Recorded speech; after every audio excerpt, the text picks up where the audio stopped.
Alright guys, thanks for joining us. We're going to walk you guys through an installation video on the Speedlogic wheel spacers. Our example today is actually going to be 2020 Toyota Supra.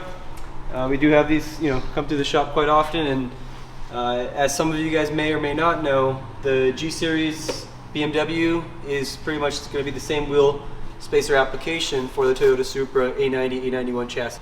So we usually sell these by the pair. That's number 2. And then always included in the box from us will be the additional hardware that you're generally going to need, which is the extended bolts. Now this customer has a stud conversion kit, and we figured it'd be a good opportunity to show you guys what it may be like to install these spacers on a stud conversion kit. So in order to install the wheel spacers, we're obviously going to need a couple tools.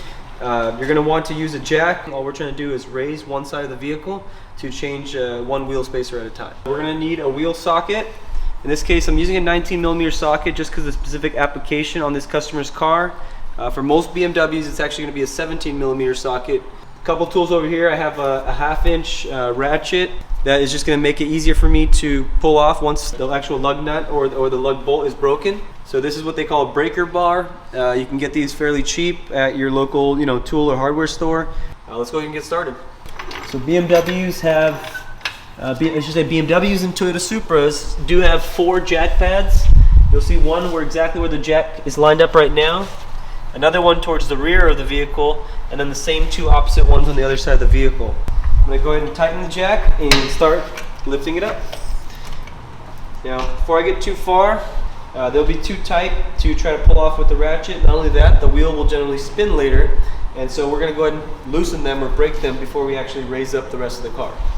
So in order to do that, I have a tool over here, which is the breaker bar we mentioned earlier, and I do have the socket attached to it. We're going to go ahead and slowly break all 5 of these lugs in a star pattern.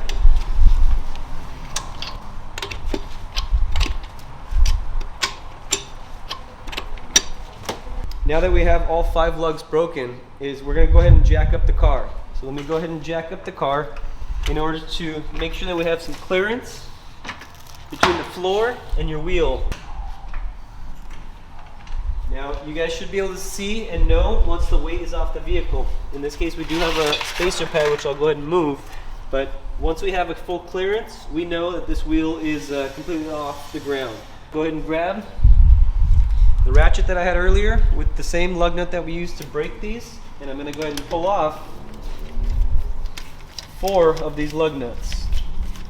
The reason I say 4 is I usually like to brace or hold the tire as I get ready to pull the last one off, because you could hurt yourself if you're not ready for the wheel and the weight of it coming down. But before I go ahead and take that 5th one off, what I'm going to do is put my leg up to the bottom of the wheel and kind of brace it. That way the weight of this wheel does not fall down uncontrollably. So once I have my leg anchored in, we're going to go ahead and carefully slide back with the wheel. That way we don't damage anything on the vehicle. And once it's off, I'll slide my leg out and we can go ahead and roll the wheel off. You'll go ahead and take the wheel spacer, and there's actually going to be multiple orientations, but either one will work, as you guys see right here. So these are brand new components and obviously have no rust even from the factory. If you do happen to use factory bolts, or even let's say see a lot of rust on your factory rotor hat, feel free to brush it down with a wire brush or a wire brush tool on a drill, for example, to clean it up, just to get a clean mating surface for these wheels, to ensure that you have no noises, vibration, harshness, or anything as a result of a bad installation or a not flat mating surface. So in this case, since we have a new mating surface, I'm not too concerned. Once again, we'll go ahead and slide that back on here. It's going to be nice and flat. I'm going to go ahead and get the wheel somewhere square up to where it goes. Using the same method as before, except the opposite. I'll lift it onto my leg and carefully slide this in.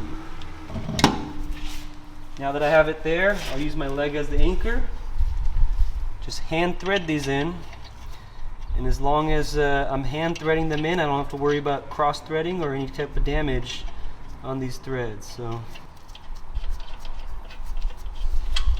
and once we made it this far, I'll go ahead and get the ratcheting tool.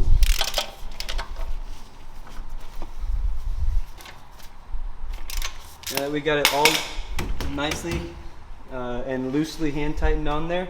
We're actually good to relieve the jack and the weight of the vehicle. So I'm going to loosen the jack, take the jack out of the equation. And at that point, our spacer is installed, but we do need to do a final torque. We're going to go ahead and torque this to 105 foot-pounds in a star pattern.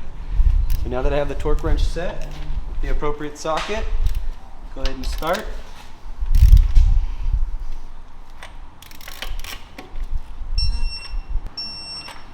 And we are good. Our spacer's installed and we're good to go. So I hope that gives you a good walkthrough on what it takes to install the SpeedLogic, BMW wheel spacer, in this case specifically for the G Series BMW or Toyota Supra. And if you guys have any questions, need any support, we're just one call, one email away. Just let us know. These wheel spacers, do carry a lifetime warranty, and we do stand by our product, and they are track proven. So reach out to us if you have any questions. We're happy to help.